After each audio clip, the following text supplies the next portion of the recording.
Total বিষয়টাই খুব মানে হঠাৎ করেই হয়েছে। বাংলাদেশের সুপারস্টার শাকিব খান, উনি একটা ব্যবসায়ী। আপনি যেটার একটা শাখা নিয়ে আসছেন, ওই ব্যবসা উনি হচ্ছে ডিরেক্টর।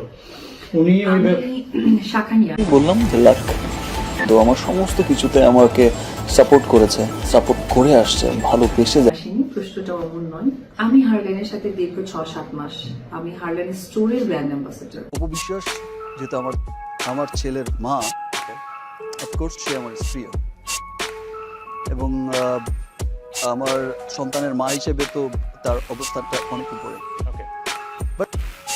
আমি বেশ কিছুদিন ধরে বলছি যে গণমাধ্যম আজকের ব্রেকিং নিউজ, ওপরের স্থান আমার জীবনে সবার ওপরে, এমনটাই বললেন ঢালিউড সুপারস্টার সাকিব খান।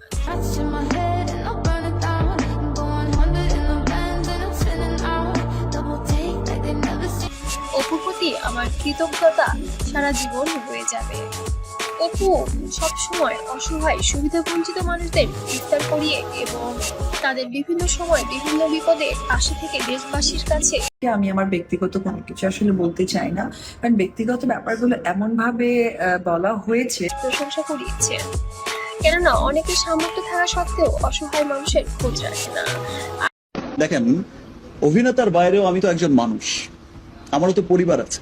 আর সেখানে একজন ভিন্ন ধর্মী হয়েও রোজদার দিয়ে ইফতার করালেন ঢালিউড কুইন অপু বিশ্বাস, যার ফলে এবার অপু বিশ্বাসের প্রতি মুগ্ধ হয়েছেন ঢালিউড সুপারস্টার সাকিব খান।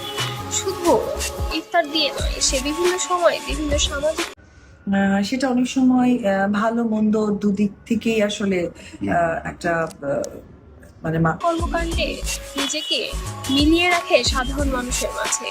শুধু সেটা রাজনৈতিক ক্ষেত্রকে অগ্রসর করার জন্য না, সে মানসিকভাবে অনেক উদার মনের একজন মানুষ, এমনটা প্রকাশ করেছেন ঢালিউড কিং সাকিব খান।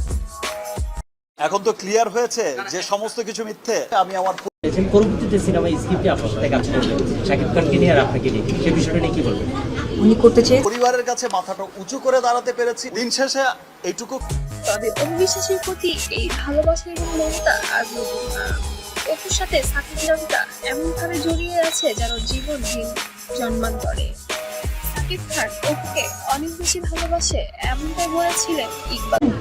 আচ্ছা, এখন অবশ্য উনি একজন ডিরেক্টর, উনি আমার ইন্ডাস্ট্রি উপবিশ্বাস তৈরি করার, আমি তাকে বাবা বলে ডাকি। তো ভাই ইকবাল ভাই বলেছিলেন, সাকিবকে অপুর জন্য আমি কাঁদতেও দেখেছি, তবে এই বন্ধন যেন কখনোই বিচ্ছেদ হবার নয়। তবে কিছু সময় কিছু মানুষের ষড়যন্ত্রের শিকার হয়েছেন তারা দুজন, তার মধ্যে বুবলি একজন ছিলেন, যার কারণে অপু এবং সাকিবের ঘর ভেঙেছে। তবে এবার যেন সাকিব অপু দুজনেই অনেক বেশি সতর্ক আছে, এবার আর তাদের মাঝখানে তৃতীয় ব্যক্তিকে আসতে দিবে না, সেটা বুবলি হোক আর অন্য কেউ হোক। তবে এবার যেন অপু পাকাপোক্তভাবেই সাকিবের সঙ্গে জোর বেঁধেছে, যেন এ এক রামসীতা বা রোমিও জুলিয়েটের সম্পর্ক, এমনটাই মনে হচ্ছে।